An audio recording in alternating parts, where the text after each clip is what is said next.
예수께서 이르시되 나는 부활이요 생명이니 나를 믿는 자는 죽어도 살겠고 무릇 살아서 나를 믿는 자는 영원히 죽지 아니하리니 이것을 내가 믿느냐.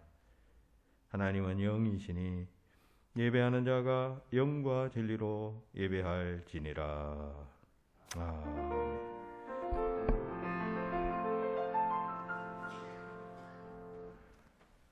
찬양과 영광을 받으실 주님, 부활의 감격이 아직도 생생하게 살아있는 부활절 두 번째 주일 아침에 저희들을 예배의 자리로 초청해 주시니 감사합니다.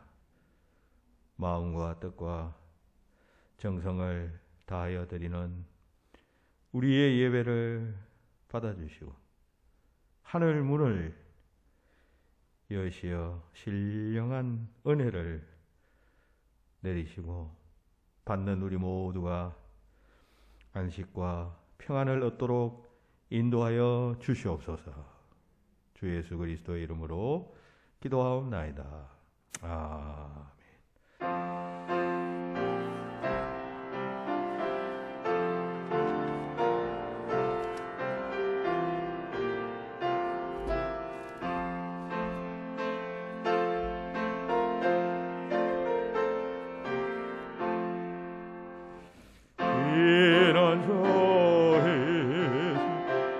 환난을 당한 자 이리오라.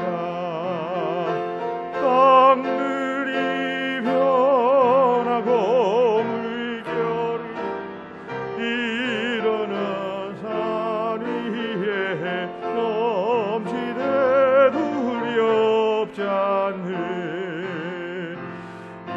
이방이 떠들고 나라를 모여서 진동하나. 우리 주 목소리 한 번만 바라면 천하의 모든 것 망하겠네. 만유의 주 하나님 우리를 도우니 피난소요. 세상의 난리를 그치게 하시니 세상의 장흥이 쓸데없네. 높으신 하나님 우리를 구하니 할렐루야. 괴로움이 심하고 환난이 극하나 피난처 되시는 주 하나님.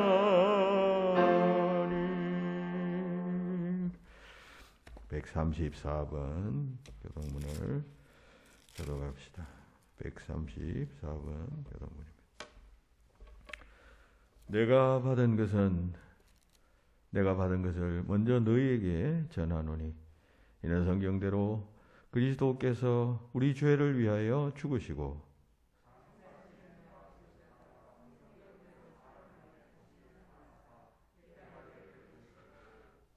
후에 12 제자에게와 그 후에 500여 형제에게 일시에 보이셨나니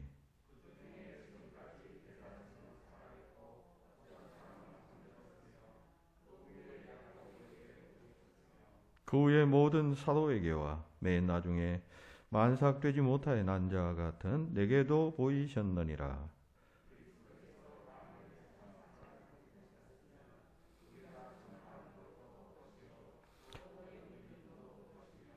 만일 그리스도 안에서 우리가 바라는 것이 다만 이 세상의 삶뿐이면 모든 사람 가운데 우리가 더욱 불쌍한 자이리라.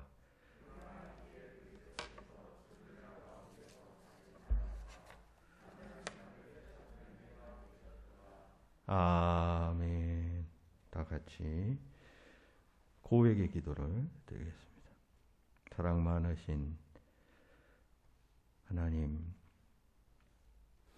이 시간 주님께 은혜를 구하기 전에 우리 자신을 돌아보며 참회합니다. 우리는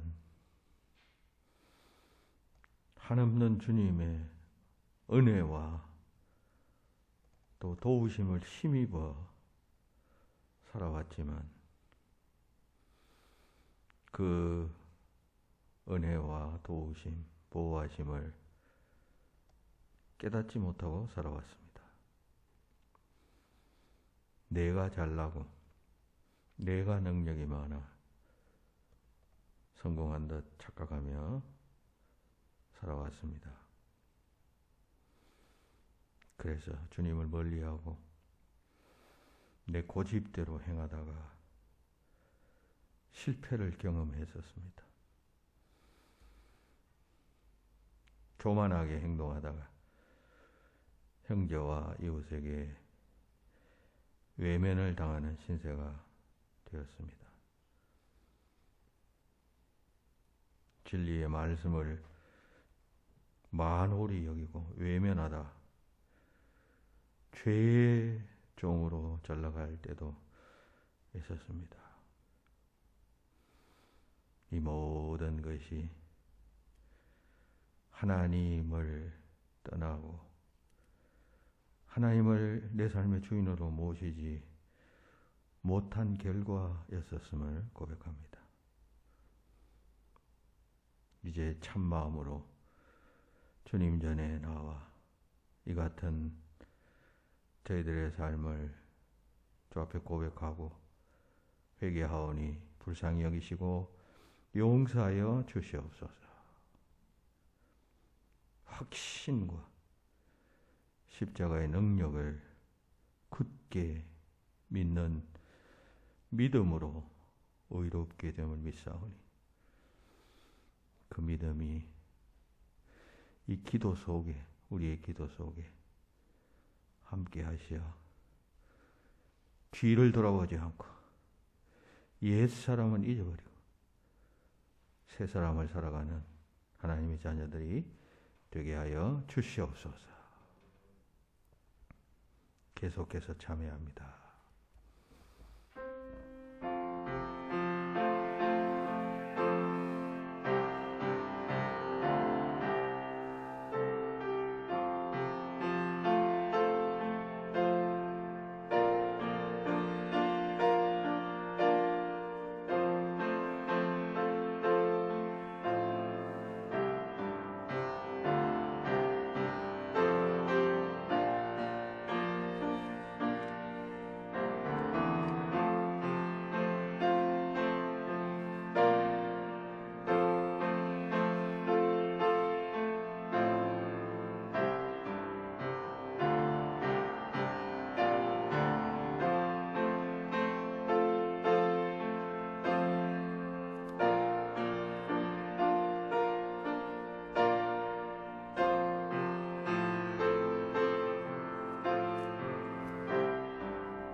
여호와께서 그의 종들의 영혼을 속량하시나니 그에게 피하는 자는 다 벌을 받지 아니하리로다.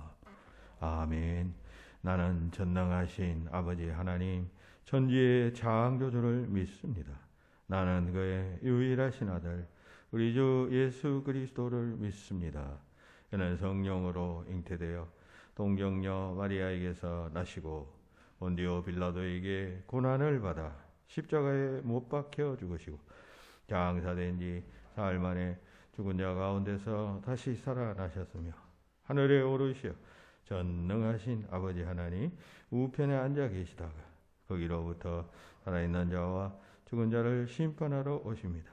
나는 성령을 믿으며 거룩한 공교회와 성도의 교제와 죄를 용서받는 것과 몸의 부활과 영생을 믿습니다. 아멘. 다 같이 중보의 기도를 드립시다.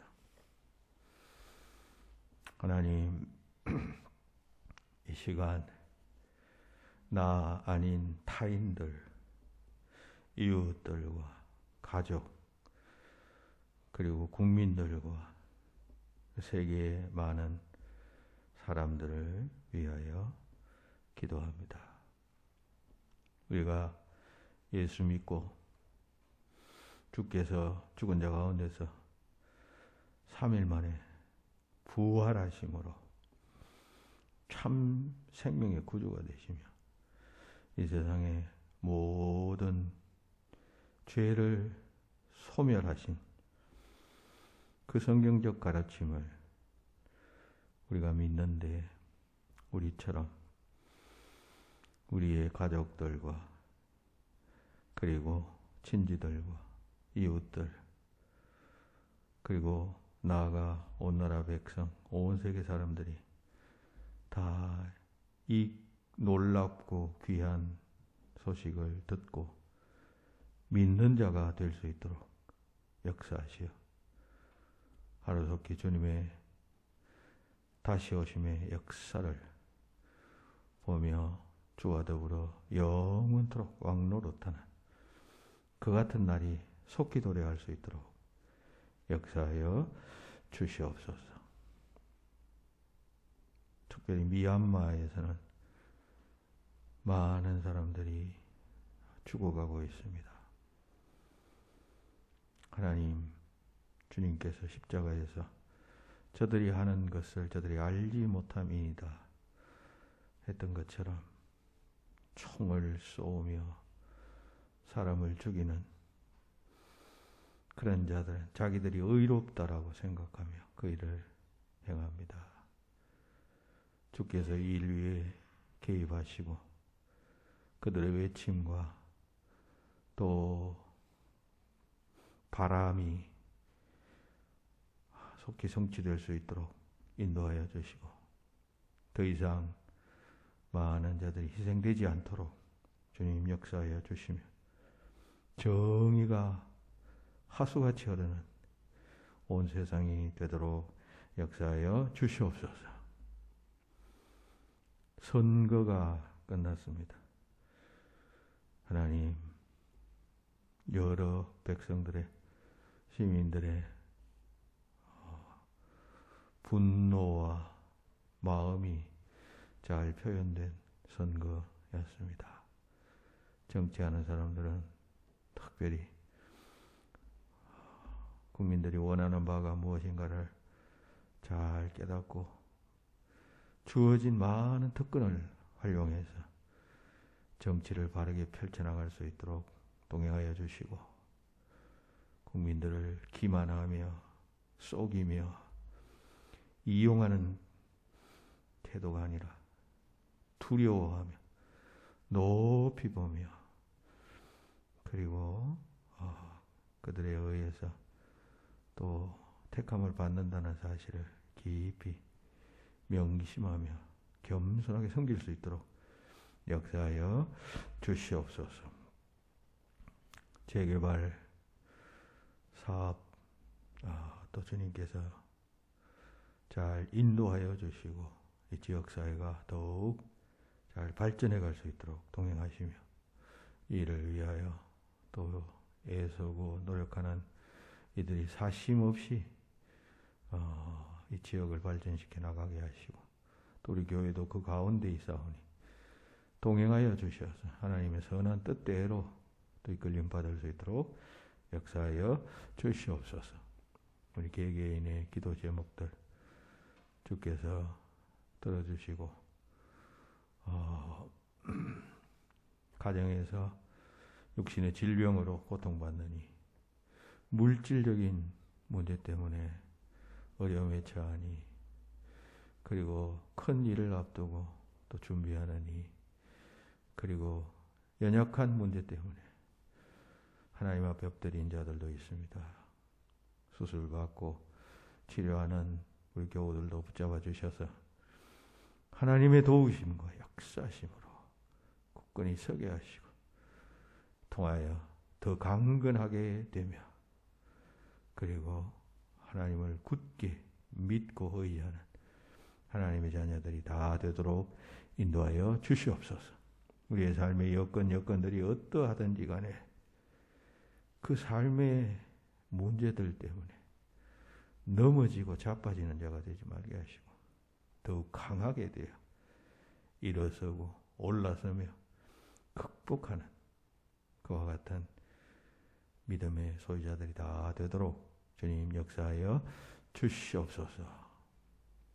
주께서 우리들과 함께해 주실 줄 믿고 주 예수 그리스도의 이름으로 기도하옵나이다. 아멘.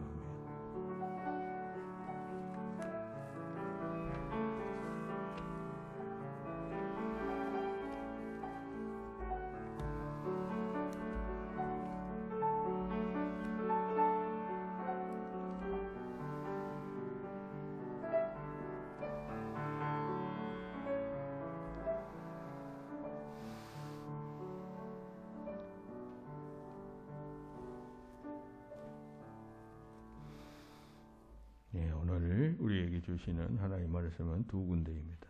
먼저 로마서 10장 9절과 10절 보시겠습니다. 252페이지 로마서 10장 9절 10절 제가 봉독하겠습니다. 내가 만일 내 입으로 예수를 주로 시인하며 또 하나님께서 그를 죽은 자 가운데서 살리신 것을 내 마음에 믿으면 구원을 받으리라. 사람이 마음으로 믿어 의에 이르고 입으로 시인하여 구원에 이르느니라. 아멘. 넘어가서 고린도전서 15장 1절부터 8절까지 말씀입니다. 281페이지 이 말씀을 제가 읽겠습니다. 형제들아, 내가 너희에게 전한 복음을 너희에게 알게 하노니 이는 너희가 받은 것이요 또 그 가운데 선 것이라. 너희가 만일 내가 전한 그 말을 굳게 지키고 헛되이 믿지 아니하였으면 그로 말미암아 구원을 받으리라. 내가 받은 것을 먼저 너희에게 전하였노니 이는 성경대로 그리스도께서 우리 죄를 위하여 죽으시고 장사 지낸 바 되셨다가 성경대로 사흘 만에 다시 살아나사 게바에게 보이시고 후에 12 제자에게와 그 후에 500여 형제에게 일시에 보이셨나니 그 중에 지금까지 대다수는 살아있고 어떤 사람은 잠들었으며 그 후에 야고보에게 보이셨으며 그 후에 모든 사도에게와 맨 나중에 만삭되지 못하여 난 자 같은 내게도 보이셨느니라. 아멘.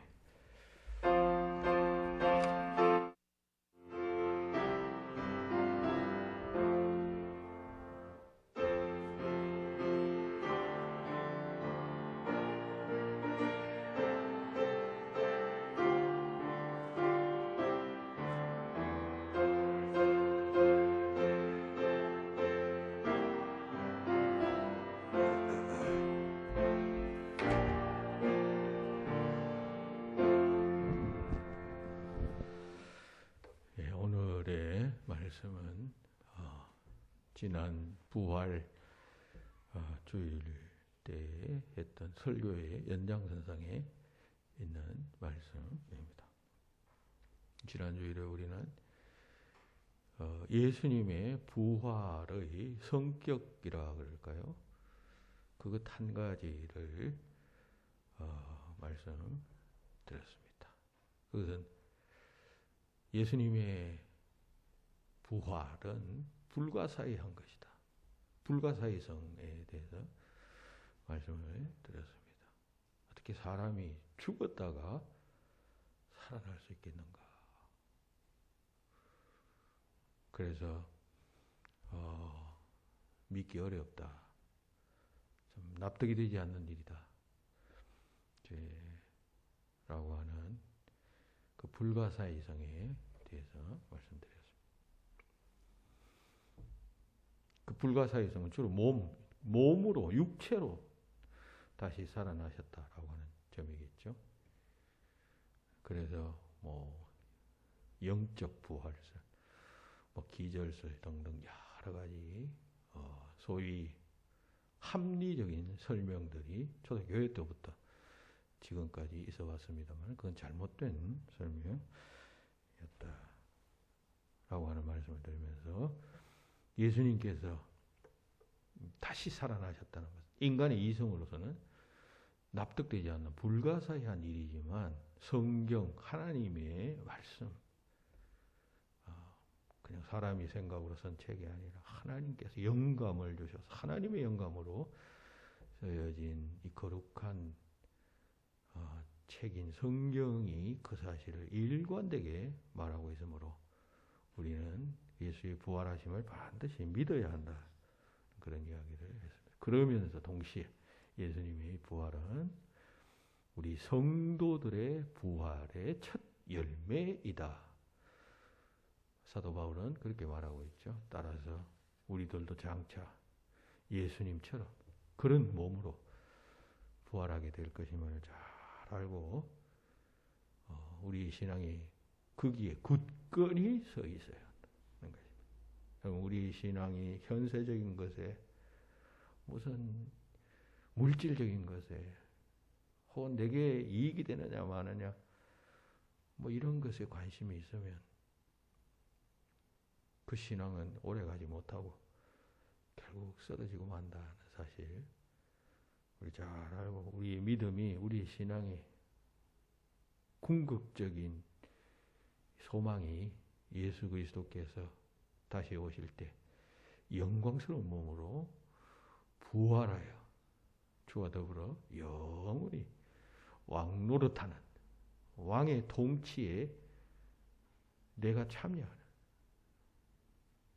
다른 말로 쉽게 이야기하면 국무총리가 되고 혹은 내무부 장관이 되고 혹은 국방부 장관이 되고 그런 아주 그게 통치에 참여하는 것이 그런 날이, 그런 영원한 날이 영원히 그와 같은 소망이 연속되는 날들이 올 것임을 성경은 말하고 있어요. 그러니까 그 날을 소망하면서, 여러분 우리가 그 날을 소망하면 죽음도 이길 수 있잖아요.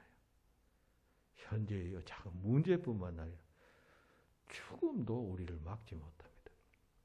그렇게 살아가야 참된 그리스도인으로서의 삶을 살아가는 것이다. 이런 이야기를 드렸습니다. 오늘은 이제 두 번째 혹은 세 번째의 이야기가 되겠습니다. 즉 예수 부활의 중요성, 시그니피선스라고 영어로 표현한다면 그렇게 표현할 수가 있습니다. 중요성과 그리고 확실성, 이 예수의 부활이 확실하다는 것을 여러분들에게 말씀드리겠습니다. 왜 중요한가? 그것이 두 번째 주제가 되겠습니다. 예수 부활의 시그니피선스. 왜 중요할까요? 왜 기독교 신앙에서 예수님의 부활이 중요할까요? 중요한 이유 세 가지를 여러분들에게 말씀드리겠습니다. 첫째, 그것은 기독교의 핵심 메시지는 예수님의 부활이기 때문입니다. 예수님의 생애 가운데 제일 중요한 정점은 예수님의 부활. 예수님의 탄생도 아니고 예수님께서 뭐 기적을 행하신 그런 시점도 아니고 예수님께서 세례를 받으신 시점 중요하지만 그러나 기독교의 핵심적인 사건은 부활입니다. 예수님의 부활. 그 부활 때문에, 예수님의 부활하심 때문에 그 후에 제자들이 예수님의 삶을 재조명하고 예수님이 어떤 분이신가 다시 생각하고 말하기 시작하고 했던 것이죠. 그때 역사하신 분 성령 하나님이시죠. 핵심 메시지가 바로 부활이기 때문입니다. 그럼 성경의 260장에서 신약 성경 260장에서 104번이나 직간접적으로 예수님의 부활을 언급하고 있습니다. 직접적으로, 간접적으로가 아니라 직접적으로 이렇게 언급하고 있어요. 그 많이 언급된다는 것은 그만큼 중요하다는 뜻이죠. 특별히 사도들은 예수님의 부활을 가는 곳곳마다 해서 증언하고 있고, 사도들의 설교들이 사도행전에 여러 군데에 기록되어 있는데, 그게 다 핵심 메시지는 예수님의 부활하심입니다. 사도 바울도 왜 기독교를 개종했습니까? 부활하신 예수님을 만났기 때문이에요. 사도행전에 의할 것 같다면 이 바울은 그야말로 3차에 걸친 전도 여행을 하다가 체포당하고 결국 소위 네 번째 4차 전도 여행이라고 일컫습니다만은 로마에 이 죄수로서 끌려가서 거기 재판을 받기 위해서 한 1, 2년 이상을 끌려가는 장면이 나와요.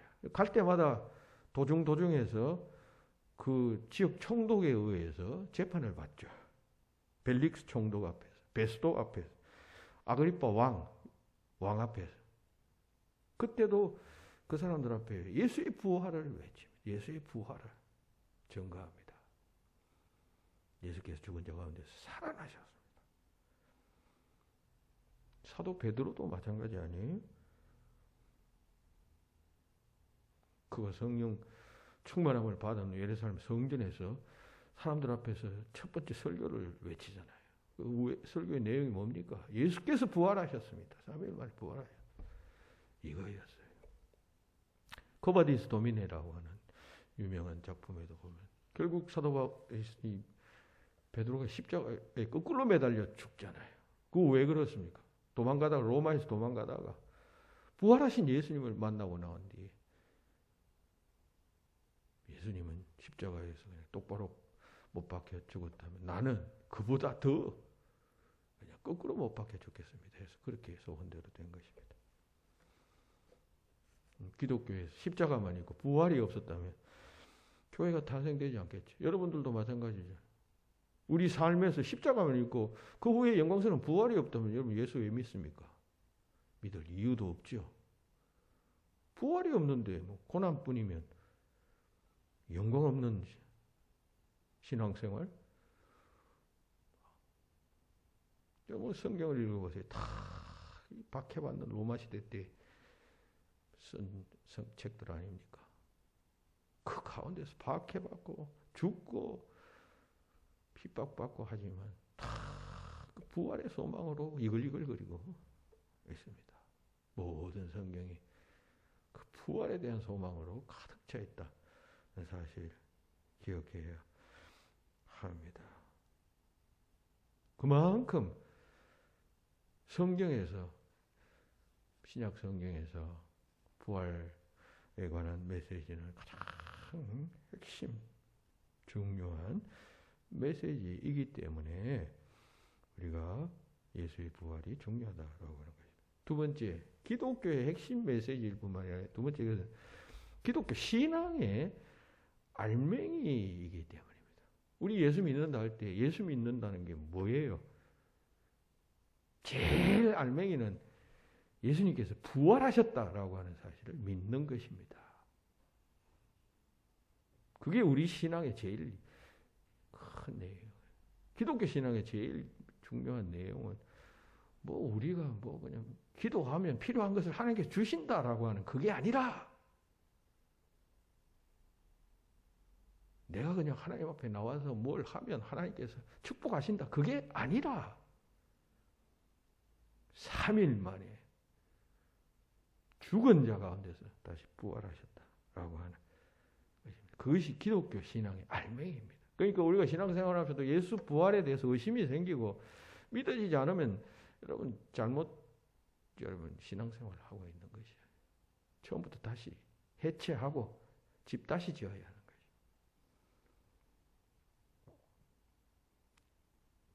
바울은 고린도전서 15장 14절에서 말씀하죠. 그리스도께서 만일 살아나지 못했다면 우리가 전파하는 것이 헛것이요 너희 믿음도 헛것이다 라고 말씀합니다. 헛것이라는 말은 헬라어로서 캐논이라고 말하는데 캐논이라는 말은 그야말로 껍데기라는 말입니다. 흙껍데기다. 빈 껍데기다. 만일 그리스도께서 부활하신 것이 사실이 아니라면 우리 그리스도인들, 예수 따르는, 예수 믿는 이 모든 사람들의 신앙이 전부 빈 껍데기에 불과한 것이다.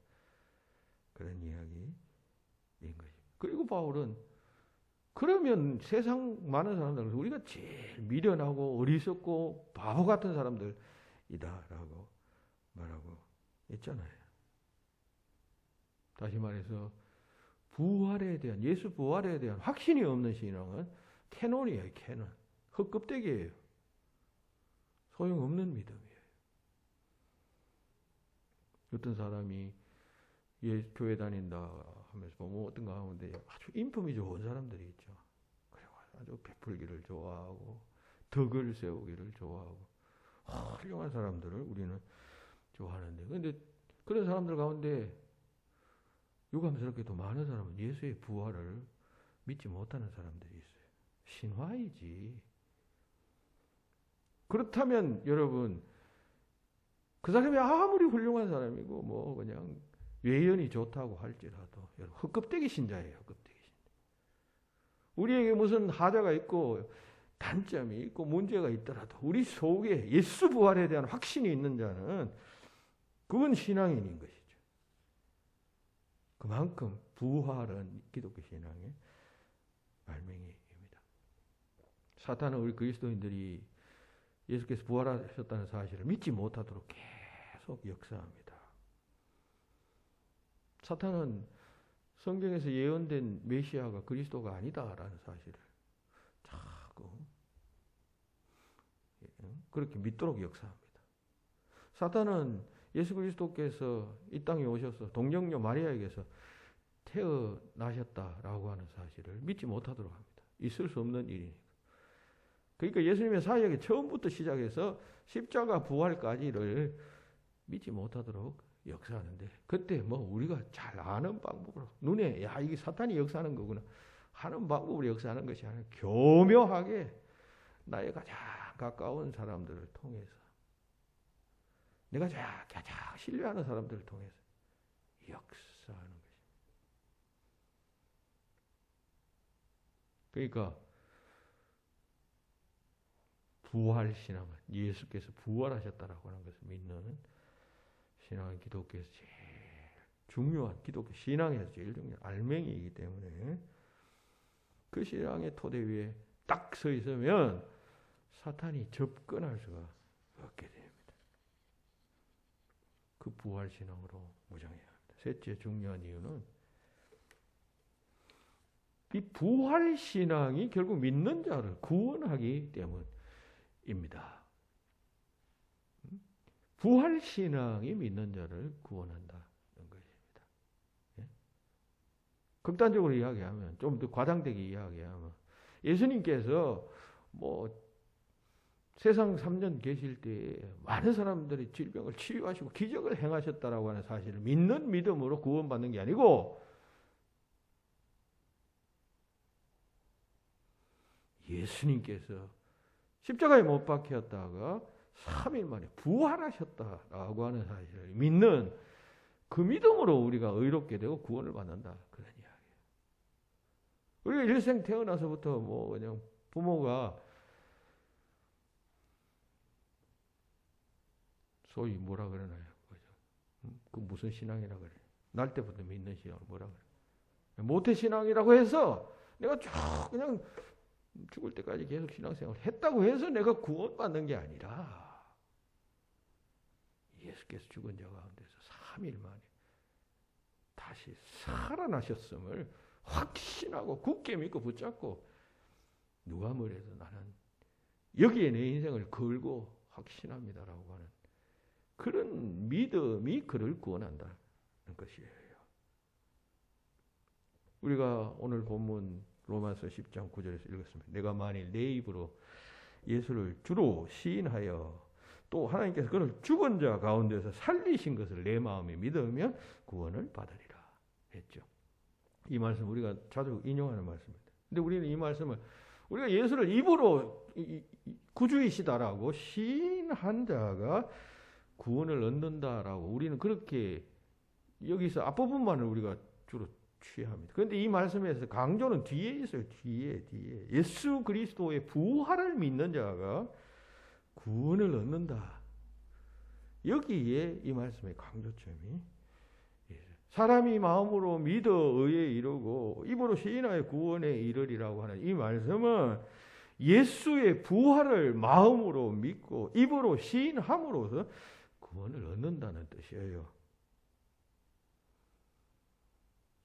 부활의 강조점이 있는 거죠. 놀랍지 않습니까? 어떤 사람이 단 한 가지 사실만 믿으면 구원 얻는다라고 하는 것. 이 얼마나 놀라운 사실입니까?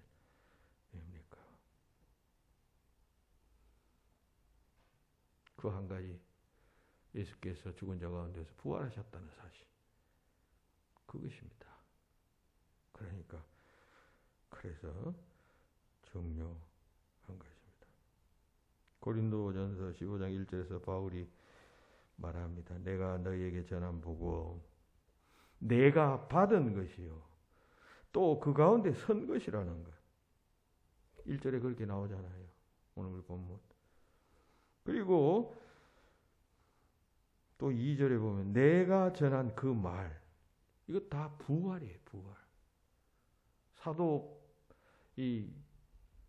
바울이 이 고린도 교회 성도들에게 처음에 복음을 가르치고 선포하고 했잖아요. 그럼 주로 뭘 했냐 하면 예수께서 부활하셨다는 사실을 외친 것이에요. 그걸 가르친 것이에요. 그래서 내가 전에 너희에게 전한 복음, 부활이고 내가 받은 것, 너희가 받은 것, 그것도 예수의 부활 소식이고 또 그 가운데 선 것, 그 가운데는 예수의 부활 가운데서 그런 뜻이에요. 내가 전한 그 말, 넓게는 복음이지만 더 압축하면 예수의 부활이에요. 또 2절에서 그로 말미암아 구원을 얻으리라 했잖아요. 그로 말미암아 그 부활하심으로 말미암아 그 부활하신 예수의 부활을 믿는 믿음으로 말미암아 구원을 받는다는 뜻인 것입니다. 그러니까 예수의 부활하심을 굳게 믿는 신앙. 성경의 주 메시지죠. 처음에 강조한 것은. 그러면 성경의 주 메시지인데 나는 그걸 못 믿고 안 받아들이면 아무 소용이 없죠. 아무리 중요해도 소용이 없잖아요. 중요한 것은 나의 응답인 거지. 그렇구나. 내가 그것을 굳게 믿고 받아들여야 합니다. 예수의 부활을 받아들이는 것은 예수님이 신적 존재이다는 사실을 고백하는 것과 일맥상통하는 거죠. 전능하신 하나님과 동등된 성자 하나님 아니셔요. 성자 하나님이면 불가능이 어디 있겠어요. 죽음에서 다시 산다는 정도는 하나님 입장에서 볼 때는 아무것도 아니잖아요. 우주를 한번 생각해 봐요. 우주의 수많은 별들, 수천, 수억 개, 깜짝 놀랄 일은 그런 은하계가 수천, 수억 개, 수백억 개가 또 있다는 거죠. 우주의 끝이 어딘지도 모르는 그런 광활한 세계 속에 지구는 그야말로 바닷가에 모래알 하나 같은 별인데 그 속에 우리가 살고 있다면 우리는 뭐 먼지 같은 존재 아니겠어요? 그 하나님이 죽은 자 가운데서 부활하셨다는 게 그게 뭐 그래 대단한 기적이에요.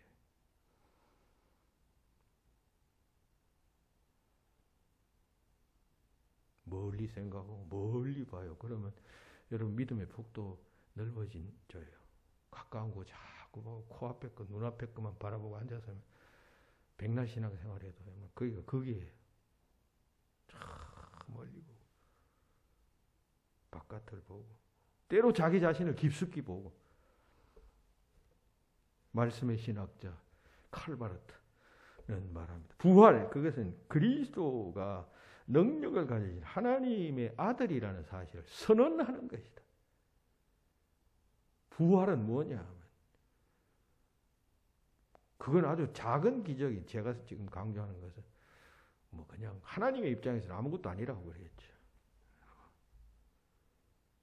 그런데 우리 합리적인 세상 속에서 살아가는 인간들의 관점에서 볼 때는 대단한 것인데, 그것은 곧 그리스도가 하나님의 아들이라는 사실을 선언하는 것이다.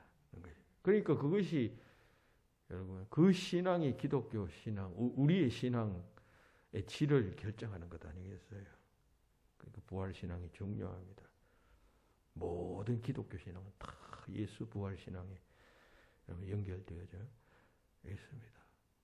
예수의 부활을 믿어야 그 다음에 여러분 인간의 종말도 믿는 것입니다. 우리가 다 예수의 부활하신 것처럼 예수님의 부활은 우리 부활의 첫 열매라고 사도 바울이 말했죠. 그럼 우리도 부활할 것이다. 그런 이야기 아니에요. 예수의 부활을 못 믿으면 우리 부활을 어떻게 믿어요? 장차 우리가 죽고 난 뒤에 세상의 끝이 왔을 때 우리도 부활할 것임을 성경은 말하는데, 그럼 예수의 부활도 못 믿는데 내가 어떻게 나의 부활을, 인간의 부활을 어떻게 믿을 수 있겠습니까? 그러니까 신앙의 알맹이다는 거예요. 중요합니다. 큰 세 번째, 예수 부활의 확신성, 서탄티라고 말하죠. 서탄티. 예수 부활의 중요성을 알았다면 우리는 예수 부활의 확실성을 굳게 믿어야 합니다.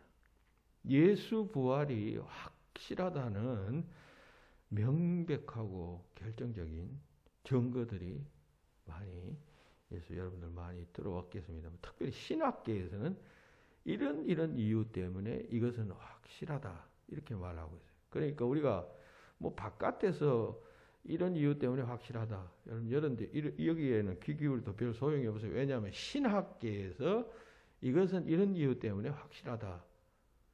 신학자들이 그렇게 내놓은 증거들이, 확실한 증거들이 이런 것이라는 사실을 여러분들이 알 필요가 있겠어요. 그것은 고린도 전서 15장 오늘 본문에 5절부터 8절에서 이 그리스도의 부활에 대해 사도 바울이 내세우고 있는 그런 증거입니다. 바울은 말하죠. 게바에게 보이시고, 게바는 베드로입니다. 그리고 12 제자에게 부활하신 예수님께서 보이셨다. 그 후에 500여 형제에게 일시에 보이셨나니 그 중에 대다수는 지금 살아있고 일부는 죽었다. 그 후에 야고보에게 보이셨고 그 후에 모든 사도에게와 그리고 맨 나중에 자기에게, 나에게 보이셨다. 바울이 지금 그렇게 말하고 있는 것이죠. 그러니까 바울은 이 본문 앞에 부활이 구약에서부터 예언된 것이다. 그리스도의 부활이 예언된 것이다라고 하는 사실을 말한 후에, 그리고 그 부활하신 예수는 구체적으로 사도들에게 그리고 많은 500명의 성도들 앞에서 일시에 그리고 자기에게도 나타나셨다라고 말합니다. 그러니까 이것은 성경적 어떤 증거일 뿐만 아니라 실제로 우리가 보았다. 명백하다. 우리가 직접 목격한 사실이다라고 말하고 있는 거죠. 유대교인으로서 예수의 부활을 부정하는 데이비드 스트라우스라고 하는 사람이 있었습니다. 그 사도 바울이 지금 고린도전서 15장 6절에서 그 부활하신 예수께서 500여 형제에게 한꺼번에 모인 곳에서 그리스도께서 보이셨다라고 한 말을 두고, 이건 환상이다. 환상이 이미 틀림없다. 그 500명 사람들이 다 환상을 보았다. 이런 이야기를 했습니다. 자, 그런데 여러분 보세요. 어떻게 500명의 사람이 한꺼번에 똑같이 환상을 볼 수가 있겠습니까? 불가능한 일이에요. 오늘날 법정을 한번 생각해 보세요. 어떤 변호사가 그 법정에서 12명이 어떤 똑같은 사실을 증언할 때, 목격했다라고 증언을 할 때, 그 변호사가, 저 사람, 반대쪽 변호사가 저 사람들이 증언한 12사람이 보았다고 하는 것은 전부 환상입니다. 말한다면 여러분 그 변호사는 웃음거리가 될 수밖에 없죠. 법정에서는 보통 2사람, 3사람 정도가 증언하면, 동일한 증언을 하면 증거로 채택이 됩니다. 그런데 지금 500명이 다 일시에 한꺼번에 보았다. 이런 것. 이게 그야말로 확실한 증거다. 이런 것입니다. 거기에 덧붙여서 이 고린도전서는 여러분 성경의 모든 서신들 가운데서 지금까지도 바울 저작설이 한 번도 부정된 적이 없는 서신이에요. 모든 합리주의적인 성경학자들은 성경에서 지금 뭐 베드로전서 뭐 이렇게 그 사도들의 이름이 붙여진 성경들이 있잖아요. 그 성경의 각 권들의 저자들이 진짜 사도들이 쓴 것이 아니고 그 후대의 사람들, 약 한 50년에서 100년 후의 사람들이 그 사도들의 이름을 빌려서 그렇게 쓴 것이다라는 이설을 제기를 합니다. 증거를 제시를 하면서. 그런데 이 고린도 전서만큼은 전혀 그렇지 않다. 이것은 사도 바울이 쓴 서신이다. 아예 초대교회도 지금까지 한 번도 고린도 전서의 저작서를 저작자가 바울이라는 사실을 부정해 본 적이 없어요. 그러면 이건 틀림없이 바울이 쓴 서신이죠? 사도 바울이 직접. 그럼 직접 자기가 본 사실을 여기에서 언급하고 있는 거잖아요. 사도 바울 이후에 한 50년 후에 어떤 사람이 사도 바울의 이름을 빌려서 이 책을 썼다면 여기에 뭐 픽션도 들어가고 한 걸음 건너뛰니까 자기가 직접 본 것이 아니니까 우리가 달리 이해를 해야 되겠지만 지금 이건 사도 바울이 썼다는 것을 세상의 모든 학자들과 그리고 교부들이 다 지금까지 인정해 온 바니 그럼 틀림없이 사도 바울이 쓴 것 아니에요. 근데 여기에 바울이 직접 바울이 여러분 거짓말 했겠어요? 거짓말이 오래가는 거 보셨어요?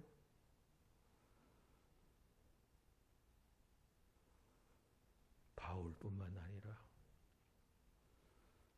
모든 사도들도 다 예수의 부활을 믿고 그것 때문에 다 순교했어요.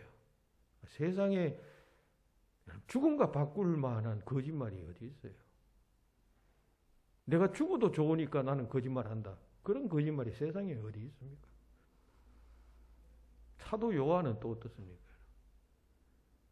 밤모섬에 유배되어 가서 제일 오래 한 100살 가까이 살았다고 전해집니다. 그러나 그 유배되어서 죄수로 유배되어져 가고 고통받으며 노동하고 했을 것입니다. 80년간 계속된 고난을 여러분 견디면서까지 요한이 거짓말했겠습니까? 예수께서 부활하셨다고? 거짓말은 오래가지 않아요. 곧들은 합니다. 곧들은. 2000년 이상 거짓말이 계속해서 내려왔다고요? 예수 부활의 확실성을 믿어야 합니다. 예수님의 부활이 거짓이라고 말하면서 그거 꼭 내가 밝혀낸다 라고 결심한 사람이 20세기 후반에 있었습니다. 그 사람은 영국의 저널리스트인 프랭크 모리슨이라는 사람이었습니다. 그래서 이 사람은 예수의 부활이 거짓말이다. 뭔가 다른 사건이다.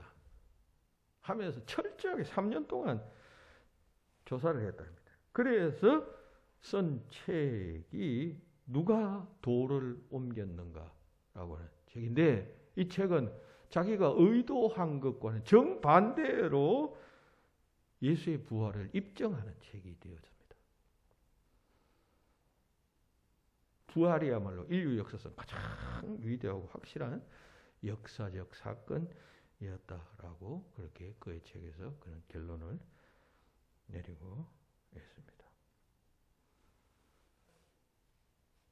그가 찾아낸 증거 7가지가 있는데 말씀드릴까요? 첫째, 안식일을 생명처럼 여기던 유대인들이 부활의 날을 주일로 지키게 되었다는 점. 그만큼 확실했다. 강렬했다는 뜻이죠.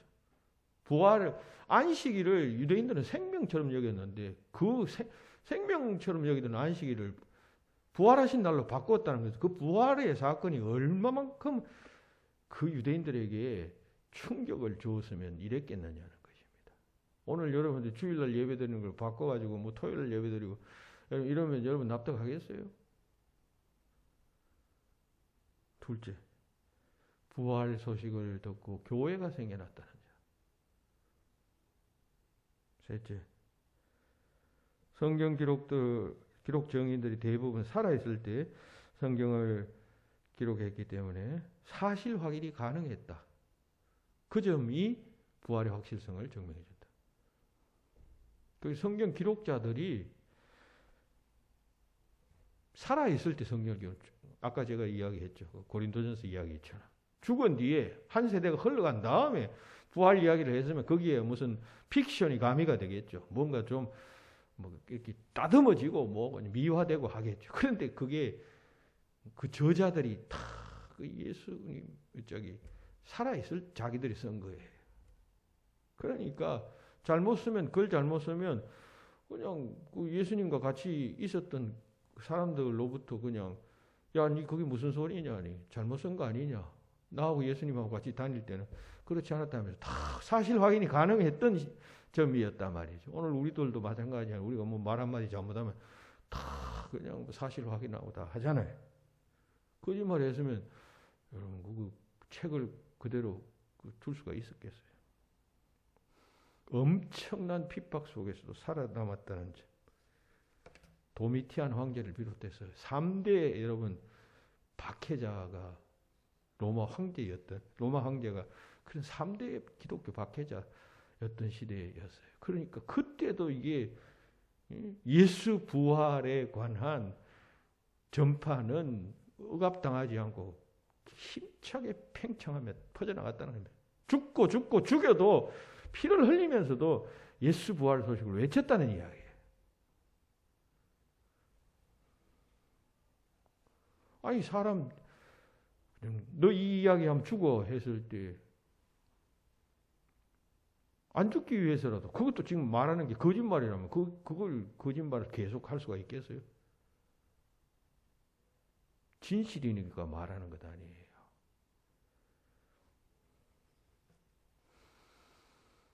(500명이) 일시에 부활하신 예수님을 목격했다는 점도 들고 있습니다. 그리고 7번째, 제자들이 순교한 점을 들었습니다. 누가 죽으면서까지 거짓말을 하겠느냐. 칼이 목 앞에 그냥 들어오면 아이고 내가 거짓말 안 하겠습니다. 그만하겠습니다. 하지. 누가 그게 거짓말이라면 자기 목을 칼을 겨누고 있는데도 그 말을 할 자가 어디 있겠느냐. 그는 예수의 부활이 허위다는 사실을 연구하다가 예수의 부활은 확실하다는 이야기를 했던 것이죠. 우리의 신앙은 예수의 부활하심과 뗄래야 뗄 수 없는 깊고 깊은 관계가 있습니다. 부활신앙 굳게 가지시고 그리고 예수께서 부활하신 것처럼 착착 우리도 예수님처럼 부활의 첫 열매, 예수님이 부활하신 것과 우리가 부활한 것이 꼭 같다 이런 말을 제가 드리는 것은 아니에요. 왜냐하면 예수님은 삼위 하나님의 한 분이니까 그 부활하신 모습과 우리 인간의 부활이 질적으로 똑같다라고 그렇게 말할 수는 없겠죠. 그러나 사도 바울은 그런 식으로 그런 형태로 우리가 변하게 될 것임을 의심없이 말하고 있어요. 우리 그날을 바라보면서 그 부활의 날을 바라보면서 그게 우리가 살아가는데 참 목표가 되어야죠. 우리의 목표가 그냥 물질적인 거, 세속적인 거, 향락적인 거, 혹은 뭐 이 땅에 있는 것 이거 보고 가면 갈짓자 걸음을 걷게 돼요. 그렇지 않겠어요? 좋을 때는 똑바로 가지만 또 그냥 어려운 일 생기면 끝내버리고 돌아가 버리고 뭐 내려왔다 올라갔다 이렇게 될 거예요. 그런데 우리가 참 뚜렷한 목표를 바라보며 저 높은 곳을 향하여 날마다 걸어간다면 어떤 장애물이 있어도 가는 것이 똑바로 가는 것이. 한번 주어진 인생 그렇게 살아야 되지 않겠어요? 멋지게 살아야지. 가자 그냥 가다가 넘어지고 하면 안 된단 말입니다. 부활 소망 가지고 승리하는 여러분 되시기를 주의 이름으로 축원합니다. 기도합시다. 하나님 감사합니다. 부활에 대한 믿음, 소망 우리에게 주시니 참 감사합니다. 우리에게 풍성한 은혜 허락하여 주시고 그 은혜 가운데 살게 하시며 자유함의 희락 때마다 경험케 하셨사오니 더욱 겸손히 순종하고 감사하며 분명한 소망 가운데서 인내하며 살아가는 저희들 되게 하여 주시옵소서. 부활신앙으로 굳게 무장한 주의 자녀들이 다 되길 바라옵고 예수님 이름으로 기도하옵나이다. 아멘.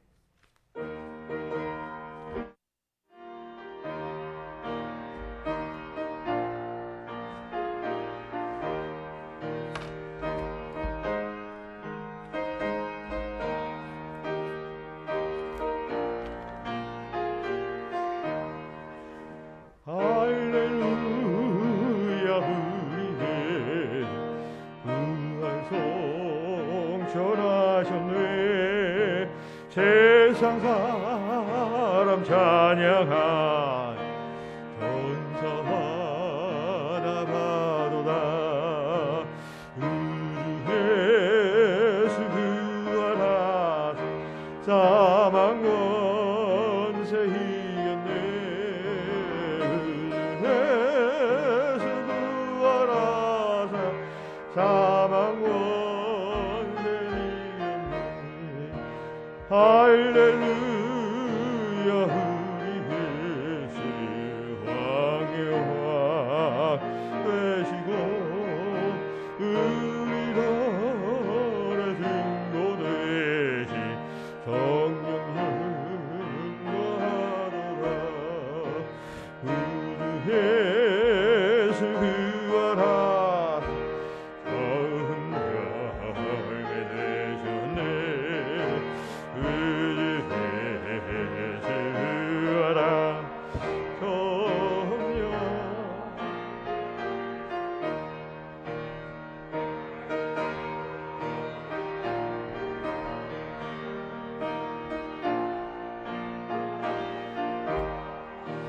무덤 속에 있는 그의 주가 일으키시네.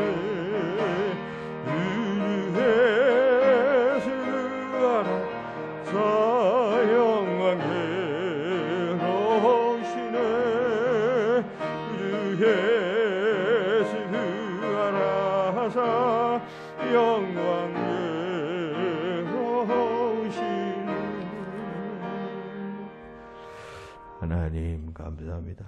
귀한 예물 정성되이 주님 앞에 바쳤습니다. 늘 감사하는 마음 우리 마음 속에서 불타오를 수 있도록 역사해 주시고 그 감사함이 삶을 다스리며 지배하며 어려움을 극복하는 능력이 되도록 주님 언제나 동행하여 주시옵소서. 부활신앙으로 굳게 서는 하나님의 백성들 되고 통하여 복락과 기쁨을 만끽하며 살아가도록 역사하여 주시옵소서.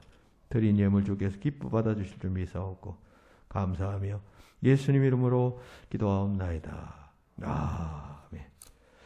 교회 소식 주보를 참고하시기 바랍니다. 부활절에 대한 이야기 1번 광고 읽어보시면 좋겠고요.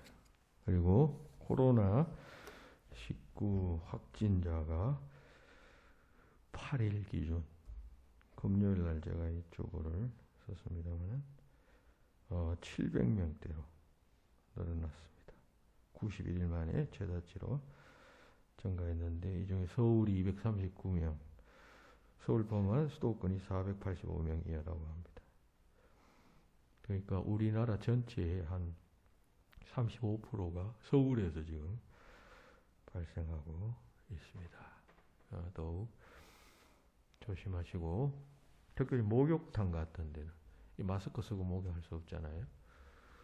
그 잘 걸리면 여기 가까운 무슨 탕이에요. 거기서도 발생했다는 이야기를 들었습니다. 그러니까 마스크 반드시 착용하시고, 특히 식당 같은데, 식당 마스크 쓰고 밥 먹을 수 없으니까 마스크를 벗잖아요. 근데 식당에 가는 사람들이 또 이야기를 많이 해요. 밥 먹을 때. 그러니까 그게 또 원인이 된다. 어쨌든 다중시설에는 가지 않도록 여러분들이 조심을 하시고, 어쩔 수 없을 경우를 제외하고는 자주 가지 않도록 하시고, 손 잘 씻으시고, 마스크 반드시 착용을 하시기 바랍니다. 그리고 때가 되면 또 이 바람도, 큰 바람도 사라질 것 같습니다. 세례자 교육이 지난주부터 실시되고 있습니다. 해당자들은 잘 준비하셔서 세례에 임할 수 있기를 바라겠습니다. 기도하시겠습니다. 이제는 우리 주님 예수 그리스도의 은혜와 하나님 아버지의 그 크신 사랑하심과 성령님의 교통하심이 여기 모인 모든 주의 자녀들 위해 지금으로부터 영원토록 함께 없기를 축원하옵나이다. 아멘.